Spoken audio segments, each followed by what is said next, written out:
Acabou, meus amigos! Better Call Saul chegou ao fim e, sinceramente, eu acho que não poderia ter sido melhor. Obrigado aí, Vince Gilligan e Peter Gould. Que jornada que foi acompanhar essa série e que recompensador que foi para quem acompanhou episódio por episódio desde o começo. Como tudo foi montado com calma para entregar um desfecho muito poderoso. Acompanhar isso aqui semana por semana, né? Aí debruçar sobre cada episódio, ficar debatendo ele a semana inteira, cara, que experiência. Mas antes de entrar no papo aqui sobre o final de Better Call Saul, um recado para você que gosta desse tipo de conteúdo, gosta desse papo sobre Better Call Saul, sobre séries, sobre filmes, inscreva-se aí no meu canal, pois eu sempre trago esse tipo de conteúdo por aqui, beleza? Considere também se tornar membro aí do meu canal, que você terá acesso a conteúdo exclusivo por uma pequena quantia que provavelmente não vai fazer muita diferença para você, mas para mim vai fazer bastante, beleza? Bom avisar também que nesse vídeo teremos spoilers do final de Better Call Saul e também aí de todo o universo Breaking Bad, tá certo? Então vamos lá, logo de cara temos um flashback para aquele momento em que o Jimmy e o Mike estão juntos no deserto, naquele episódio sensacional da quinta temporada. Ali temos um último mergulho na mente de um personagem tão bom quanto o Mike e na relação dele com o Jimmy também. E teremos outros aí ao longo do episódio. O Jimmy pergunta pro Mike, né, o que ele mudaria se ele tivesse uma máquina do tempo. E aí, como um homem que carrega o peso da vida, ele dá algumas respostas, né? Primeiro ele diz que voltaria para o dia 8 de dezembro de 2001. Mike sempre muito preciso. Eu imagino que essa data aí é alguma coisa relacionada à morte do filho dele. Talvez a data da própria morte do filho ou o dia em que ele disse para o filho que era ok aceitar suborno. Para quem não lembra, o filho do Mike tinha uma relação de admiração ali sobre o pai, que acaba no momento em que ele descobre que o pai aceitava suborno como policial. Aí o Mike muda a data. Não, na verdade é o dia não sei o que lá de 1984, o dia em que eu aceitei o meu primeiro suborno. Com isso, não só a história do Mike mudaria, mas também a do filho dele, uma vez que o Mike nunca diria pra ele que é ok aceitar suborno, que ele nunca aceitou o suborno. E aí temos um dos grandes temas do universo Better Call Saul e Breaking Bad, que é como o dinheiro corrompe o homem. O Saul, por sua vez, na sua resposta, né, se ele tivesse uma máquina do tempo, ele diz que voltaria no tempo para investir na empresa ali do Warren Buffett e aí depois viajaria de volta para o tempo atual, sendo um bilionário, ou então trilionário, né? Ele pergunta, existe trilionário? Ele pergunta pro Mike. E o Mike, daquele jeito dele, pergunta, né? Isso é tudo pra você? O dinheiro? Que maneira de iniciar o episódio, porque é um episódio muito sobre isso, né? Sem o dinheiro, o que é o homem? Saul Goodman não é ninguém, ele não tem ninguém, ele não tem família, ele não tem mulher, ele não tem amigos. O Mike já teve a sua redenção, ele tem arrependimentos, né? Como por exemplo esse do dia em que ele aceitou o seu primeiro suborno. Ele tem a consciência pesada, ele vai lá falar com o pai do Nat sobre o filho dele para ver se ele mesmo se sente melhor. E mesmo não adiantando nada, ele fez o que ele achou correto, né? Ele fez o que ele achou que era a coisa certa para ter uma consciência limpa. Mas o Mike ganhou o maior prêmio de todos, né? Ele ganhou sabedoria o suficiente para saber que dinheiro não é nada. Ele ficou rico, mas você nunca vê ele desfrutando desse dinheiro, né? Isso nunca acontece. O Jimmy, ao contrário, desfrutou desse dinheiro, né? Principalmente depois desse momento aí que ele tem com o Mike, principalmente como Saul Goodman já, né? Mas o que isso deu para ele? Deu paz de espírito? Não, muito pelo contrário, né? Isso aí só trouxe morte e destruição para a vida dele. Mas pra frente temos outro flashback, né? Dessa vez com Walter White, uma presença já esperada nesse episódio, uma vez que já tinha se falado que teríamos 3 cenas, né? Uma com o Walter White e com o Jesse juntos, outra só com o Jesse e outra com o Walter White, que era a que estava faltando. E o Saul faz a mesma pergunta para o Walt, né? O que ele faria com a máquina do tempo? O Walt, com seu jeito mais pragmático, né? Ele fica revoltado com a pergunta ali e diz que não existe nem existiria uma coisa como uma máquina do tempo. Pergunta logo sobre arrependimentos, né? Você deveria logo perguntar aí sobre os arrependimentos. O Walter White tem seus arrependimentos, ele fala sobre aquela empresa que ele tinha com os amigos dele, da qual ele saiu e hoje é uma empresa muito bem sucedida. Hoje eu não estaria com você aqui nessa situação. Lembrando que essa cena do Walter White com o Sol acontece ali naquele esconderijo que eles estão antes de fugirem. Mas aí você vê também como o dinheiro é uma peça-chave na destruição de tudo. O Walter White fez tudo o que ele fez por causa do dinheiro, né? Você precisa disso para ser alguém na sociedade. Ele precisava sustentar a família dele, mulher e filhos. E aí, na sua vez de falar sobre arrependimentos, o Sol fala sobre um golpinho que ele deu no qual ele fingiu escorregar e cair no gelo, só que aí ele caiu e quebrou o joelho de verdade, um problema no joelho que ele tem até hoje. Então, no momento, bem Walter White, né, o Walt levanta e pergunta: então, você sempre foi assim? Então, junta as peças. Ele sempre foi um golpistinha e sempre pensou em dinheiro. Uma combinação explosiva aí. E aí temos mais um flashback, né? Dessa vez o Jimmy com o seu irmão Chuck, onde o Chuck diz pra ele que ainda dá tempo de mudar. O Jimmy tá ali iniciando sua carreira como advogado, praticamente, né? E aí o Chuck fala, quase que sem julgamentos ali pra ele, que você ainda pode mudar, né? Ainda dá pra você ir para outro lado, sabe? Aí depois corta pro livro que tá na mesa dele, né? Que é A Máquina do Tempo, do H.G. Wells, um livro que o próprio Sol depois tem na sua cabeceira. Não fica explícito, mas esse aí é muito provavelmente o momento pro qual o Sol gostaria de voltar e mudar as coisas ali se ele tivesse a chance. São flashbacks que vieram para amarrar a história de todos esses personagens aí com a jornada de Saul Goodman. Em vários momentos a gente espera ali que ele fosse dar um nó na lei mais uma vez e escapar. Aquela cena dele negociando ao lado do Bill Oakley, que inclusive, diga-se de passagem, foi um toque genial colocá-lo ali.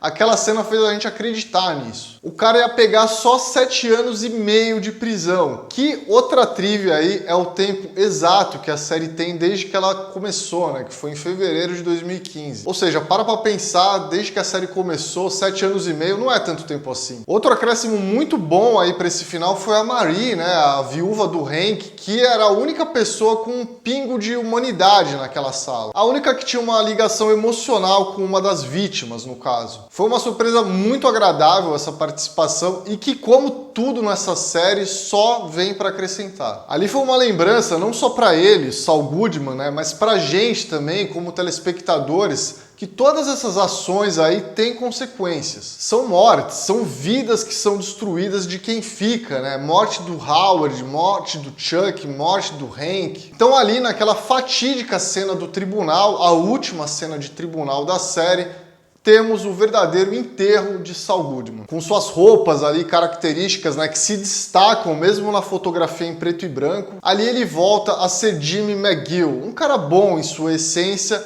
e decide fazer a coisa certa. Aí voltamos também para uma coisa que eu falei no vídeo sobre o episódio anterior, que Better Call Saul nada mais é do que, no fundo, uma história de amor. Esse show aí que ele dá, it's showtime, como ele mesmo diz, é pra Kim. Você vê que ele olha direto pra ela ali, em busca de aprovação. Ali ele começa a contar a mesma história que ele tinha contado anteriormente, né, que o Walter White apontou uma arma pra cabeça dele no meio do deserto, etc. Mas com uma diferença, ali ele não mente. Ali ele não diz que fez tudo isso aí porque tinha medo do Walter White. Ali ele diz que fez isso porque ele viu ali uma oportunidade de enriquecer. Então é uma troca que ele faz. Ele troca alguns anos a menos na cadeia por uma consciência limpa e tranquila. E tendo a certeza de que a justiça foi feita de uma maneira correta, né? E não baseada numa mentira que ele tinha contado antes. Ali, de certa forma, tem esse acerto de contas, inclusive sobre o seu irmão, o Chuck. Tem até uma cena que foca ali na placa de saída do tribunal, assim como acontece no final daquele icônico episódio, o Chicanery, lá da 3ª temporada de Better Call Saul, que você vê ali o Chuck por trás da placa de saída. É ali que o Jimmy tira o direito do irmão dele de exercer a advocacia, o que acaba levando ele a se matar, né? É o que o Jimmy confessa depois. E aí, falando em exercer a advocacia, temos que falar aqui sobre o toque especial que deram pro fim da Kim. Ela ali já de volta na Flórida, né, busca exercer a advocacia voluntariamente e ali eu tive a impressão de que a felicidade dela voltou. Só que dessa vez ela não tá ajudando criminosos, né? Ela tá usando o seu poder aí para fazer o bem. Ali numa conversa rápida dá para entender que aquela mina grávida tava sofrendo uma situação de abuso então é com esse tipo de situação que ela vai lidar. Não que os criminosos não precisem da ajuda da lei, eles precisam, né? Como diz o próprio Chuck pro Jimmy, todo mundo merece receber essa ajuda. Mas fazendo esse tipo de trabalho, a impressão é que a Kim terá uma paz de espírito, além da alegria de fazer o que gosta. E que cena sensacional aquela do ônibus indo pra prisão. Ali ele é reconhecido como Saul Goodman, né? E todo mundo começa a cantar, a gritar ali, Better Call Saul, Better Call Saul, Better Call Saul. Aliás, eu achei que tivemos algumas referências ali a Down by Law do Jim Jarmusch, né? Um filme que eu gosto e recomendo muito. Um filme também em preto e branco que se passa na prisão e tem meio que esse fundo cômico como dessa cena. Roberto Benigni e o Tom Waits numa cena clássica ali que eles ficam gritando na prisão: I scream, you scream for ice cream. I scream, you scream, we scream, I scream, I scream, you scream. E aí tem a referência do sorvete também que o Jimmy queria na outra prisão. Enfim, ali ele é respeitado pelos outros presos, uma vez que ele sempre livrou todos os criminosos, né, por meio da lei, mas ele sempre viverá como Saul. Você vê numa cena ali em que ele está fazendo pão, como se estivesse trabalhando na Cinnabon, que ele é chamado de Saul por um dos companheiros dele ali. É uma dívida eterna que ele terá aí com seu passado, mas talvez ele esteja num lugar confortável agora. Pelo menos não precisa mais esconder quem ele é. E depois de tudo isso, temos o fim definitivo, com a Kim visitando o Jimmy na prisão, que é uma cena que reflete o começo de tudo, né? Quando tem início a parceria deles. Eles compartilham um cigarro e aí temos aquele detalhe bem bonito da chama colorida que pode significar muita coisa. Eles têm aquela troca ali quase sem palavras que remete aos filmes noir lá que eles tanto gostavam de assistir. E a cor ali da chama também representa que há algo do passado vivo ainda ali, mas agora essa parceria dos dois não vai mais prejudicar ninguém. A Kim vai embora e aí tem aquela cena brutal, né, dos dois ali separados pelas grades. Mas é isso, é encarar as consequências. Ele tem arrependimentos, que foi um dos grandes temas do episódio final? Com certeza. Ele poderia estar na Flórida agora, com a Kim, exercendo a advocacia pelo bem, tomando pina colada, mas não, ele está ali encarando 86 anos na prisão e ainda brinca que pode diminuir com um bom comportamento. O Jimmy pagou pelo que cometeu? Eu acredito que sim. O Jimmy foi encontrado na lixeira, passou por humilhações suficientes e agora encara a prisão. Não é exatamente um final feliz, mas é dentro do possível. É um fim justo. E ele não vai embora, né? Ele simplesmente desaparece ali por trás da parede da prisão. É um fim silencioso, mas impactante, como muitos momentos aí dessa série. E antes de encerrar esse vídeo, eu gostaria de dizer que foi um prazer muito grande falar sobre essa série aqui. Já tô muito ansioso para saber o que vem pela frente do Vince Gilligan, né? Se ele vai sair desse universo de Breaking Bad, o que mais que ele tem aí para nos mostrar. E é isso, eu sei que muita gente que me acompanha aqui já me acompanhava no canal do Brasil que deu certo, mas eu sei que muita gente me conheceu aqui por conta desse canal. Quando eu criei esse canal aqui, eu já tinha em mente falar sobre essa última temporada de Better Call Saul, de tanto que eu gostava dela, de tanto que eu gostava da série, né? E aí eu comecei o canal um pouquinho antes dessa última temporada começar. Comecei ali com vídeos sobre outros assuntos até começar essa última temporada aqui. Foi muito legal e os vídeos sempre deram uma ótima visualização, né? Considerando que esse é um canal bem pequeno ainda. Eu continuarei falando sobre outras séries aqui no canal, falando sobre outros filmes, então continuem por aqui. É bem possível que venham mais vídeos aí sobre o universo Breaking Bad e Better Call Saul muito em breve, mas por enquanto eu só agradeço a todos que estiveram aqui comigo nessa jornada. E repito, foi legal demais debruçar sobre cada episódio, destrinchar cada coisa que acontecia ali, debater durante esses acontecimentos a semana inteira. Agradeço muito e é isso. Continuem por aqui, inscreva-se aí no canal se você ainda não é inscrito, né? E também considere se tornar membro aí do canal, uma vez que agora eu tenho um plano de membros aqui neste canal também, beleza?